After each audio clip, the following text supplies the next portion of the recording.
Le flambeur, oui, c'est moi le flambeur. J'aime bien les bananes flambées et puis en fait, je suis un caractère un petit peu flambard parce que j'aime bien le feu Saint-Elme, vous savez. C'est ce phénomène qu'on voit sur les mâts dans le langage des matelots, qui s'écrit Flambart et puis alors moi le flambard j'en suis un parce que j'aime bien aussi cette sorte de saindoux qu'on utilise dans le commerce, que j'utilise également avec une sorte de charbon de terre qui donne beaucoup de flamme. C'est pour mon effet enflammé, effet flamèche, vous savez, sur les bougies, là, pour bien éclairer, parce que j'ai l'esprit éclairé, et puis j'aime bien faire ça sur mon petit bateau de pêche, sur les côtes normandes, parce que le flambard, Flambart, donc, à 4 acceptions, le feu Saint-Elme, donc, la Saint-Doux et cette sorte de charbon, ainsi que ce petit bateau de pêche, et puis après, je flambe, avec une épée à lame ondulée, en usage au Moyen-Âge. Et puis, on dit aussi que les cris malais, qui sont ces sortes de poignards, sont des flambes. Et aussi, c'est le nom, en botanique, la flambe de l'iris des marais. Et ça, c'est vraiment poétique pour moi. Alors, les bananes flambées, j'aime bien. D'ailleurs, j'ai toujours mon sac banane et puis j'ai dans l'idée de me faire pousser les cheveux pour avoir la banane un petit peu comme les chanteurs des années 80. Ces chanteurs des années 80, il y en a certains qui se coiffaient avec la banane. Et puis j'aime bien les bananes aussi. Les bananes plantains, les fraisinettes, c'est fantastique. Et alors, j'ai vraiment la flamme en moi. D'ailleurs, j'en parlerai juste après. Mais en matière de flambée, moi je pourrais vous dire que un jour, j'en ai vu un. C'est un papillon diurne, donc qu'on voit le jour, avec une coloration bien caractéristique qui rappelle celle du macaon, qu'on écrit Machaon. Et ça, l'autre nom du macaon, c'est le grand porte-queue. Et oui, Porte Queue. Ça, je m'en souviens parce que un jour, j'avais vu un très beau papillon et puis je tombe nez à nez sur le flambé. Alors, ça m'a marqué parce que un papillon qui s'appelle flambé, c'est vraiment spécial. Et alors, comme je vous le dis, j'avais la flamme, comme le capitaine Flamme, qui est ma série favorite avec Goldorak en matière de dessin animé. Yann Curtis, oh là là, Capitaine Flamme, tu n'es pas de notre galaxie, mais du fond de la nuit, Capitaine Flamme d'eau, si loin que l'infini. Ça y est, j'ai dit infini, c'est le chiffre 8 couché, c'est génial. Et alors, en matière de flamme, pour les vétérinaires, c'est une sorte de lancette pour saigner les chevaux. Oh, les pauvres chevaux, j'espère qu'ils souffraient pas. C'était bien pour les guérir. Et puis toujours en botanique, puisque nous sommes dans la flamme, c'est le nom vulgaire, non pas vulgaire dans le sens grossier, mais c'est le nom commun, en fait, de différentes fleurs, et notamment d'une variété d'œillets rouges. Ah, les œillets, c'est beau. Et alors, qu'est-ce que c'est que la flamme nue? C'est le colchique. Colchique dans les prés. Vous vous souvenez de cette chanson? Et en joaillerie, dans le domaine des bijoux, la flamme. C'est le morceau d'or, donc en or, en forme de flamme, émaillé en rouge qu'on met sur les bagues. Et en matière de technique, la flamme, c'est le défaut du drap qui n'a pas également trempé dans l'eau de dégraissage. Ce sont aussi des ciseaux employés dans les ardoisières pour débiter les blocs d'ardoise. C'est génial. Alors, vous voyez que moi, j'ai la flamme.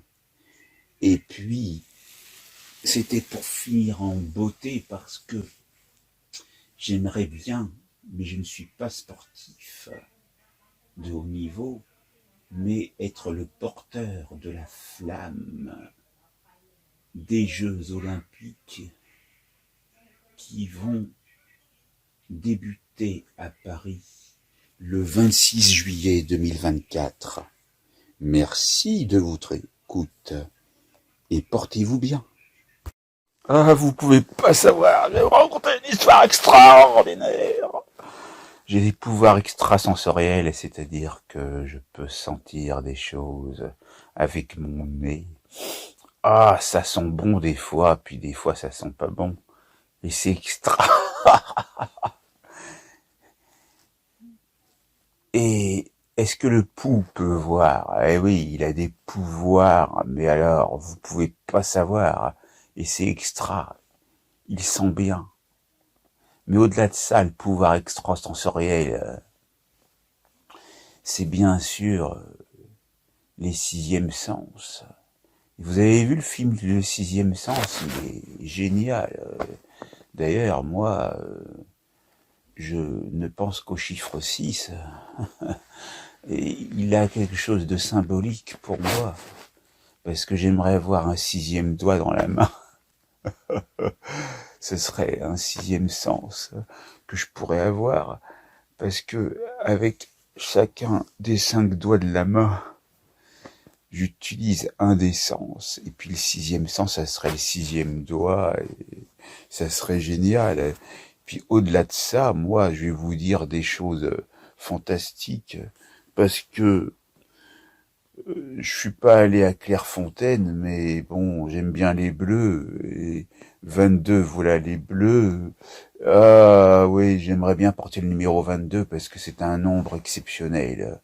Vous savez, dans les arcanes du tarot et même en numérologie, le 22, quand on a un chemin de vie 4 et 22, on a un double chemin de vie, c'est exceptionnel. Et puis, la fontaine, c'est fabuleux, c'est les fables de La Fontaine. Et puis, vous avez la fameuse fontaine de jouvence pour pouvoir rajeunir. Alors moi, je suis en mode Forever Young avec Alphaville.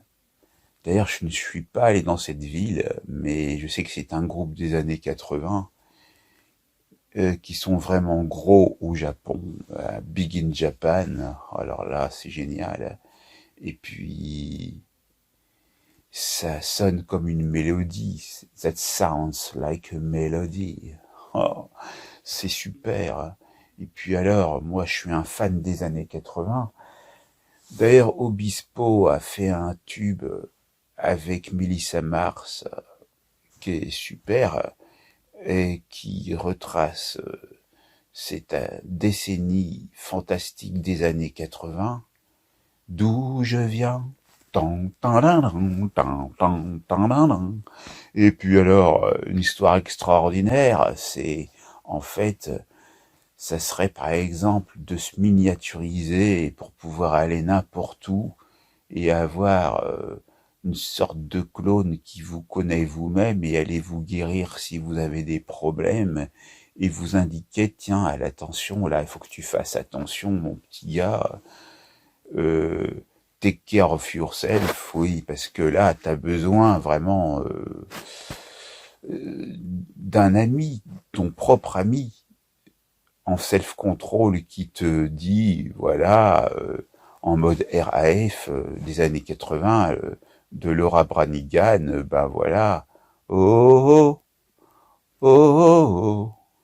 Et ben, tu vois, là, tu peux faire attention pour faire mieux attention à ton corps, et puis attention, sinon faut pas se fâcher, hein, parce que attention on va se fâcher, c'est un film des années 80, il me semble, ou 70, faudra que je vérifie, avec Bud Spencer et Terence Hill, c'est génial, c'est comme quand faut y aller, avec Cain, là, le méchant, qui sur son yacht, qui veut faire sauter une, une fusée, et puis il y a Steinberg et Mason qui sont interprétés par Bud Spencer et Terence Hill, qui se font passer pour des agents secrets. Et puis Terence Hill, lui, en plus, il a un don, c'est qu'il est ventriloque. Ah, moi, si j'étais ventriloque, je m'amuserais bien. Ah, j'aimerais bien être ventriloque. Et puis, un ventriloque pas comme les autres. Un ventriloque en lévitation, en train de vous révéler des secrets de l'an passé, ou du passé, tout court, et même du futur. Ce serait, en fait, un ventriloque en lévitation qui aurait les pouvoirs de rétrocognition, donc il faut savoir ce qui s'est passé dans le passé, et puis de précognition pour savoir ce qui va se passer dans le futur. Et puis c'est pas terminé, parce que cette histoire extraordinaire, moi je m'arrête jamais, elle passe par un cheminement personnel dans lequel je marche moi-même, et au bout du chemin, il y a toujours la lumière, de lux lucis en latin, et c'est pour ça que j'aime bien Clara Luciani, parce que la lumière claire, parce que Clara, c'est comme clair, et Luciani, bah, lux lucis en latin, qui a donné lumière, lucidité, Lucifer, parce que faire, ça signifie porteur, porteur de lumière, et puis après il a peut-être mal tourné le Lucifer, mais euh, dans le sens étymologique du terme, ça signifie être porteur de lumière, Lucifer. Hein, d'accord. D'ailleurs, vous avez plein de mots qui s'arrêtent en fer, comme bah, les conifères, etc. Donc, et puis il faut laisser Connie faire les choses dans l'ordre, parce que, vous savez, les actrices qui ont comme prénom Connie, CO2NIE, ben, elles sont près d'un sapin, et puis elles ne font jamais de mélèze. Alors moi, tu vois, je divague un peu, parce que après, loin des conifères, j'aimerais voyager, et donc, pendant mon voyage, je mangerais bien une goyave, c'est l'anagramme parfait, et puis je réciterai des anaphores, heureux qui, comme Ulysse, a fait un bon voyage, heureux celui qui se prend pour un rigolo, et puis heureux celui qui se prend pas au sérieux, mais qui aussi, heureux celui qui, en mode professionnel, performe. Ah oui, je vais tout péter. Ben alors, et puis, j'en étais où, avec ces divagations? Ah oui, le conifère, le sapin, il avait pas de mélèze, et puis après, je suis parti en voyage, très loin, ah oui. Oye, papaya! Ah, ça, c'est mon expression favorite à moi-même. Ça veut dire, oh oui, papaya. C'est-à-dire qu'en fait, je me projette dans l'avenir, parce que j'ai toujours pas fait, euh, j'ai toujours pas fait mon voyage de noces, moi, lune de miel, et my honeymoon, et j'aimerais la faire dans une île paradisiaque, avec un transat, sur une plage de sable fin, avec le ciel bleu, la mer turquoise, et en train de siroter un jus, un cocktail exotique, avec des fruits tropicaux, oh, avec de la goyave, des mangues, de la papaye, je ne sais quoi encore, de la carambole. Et oui, les caramboles, ça existe, c'est un fruit, quand vous le coupez, ça fait des tranches en forme d'étoiles. Vous pourrez vérifier. Et c'est même aussi le nom de la boule rouge au billard français, la carambole.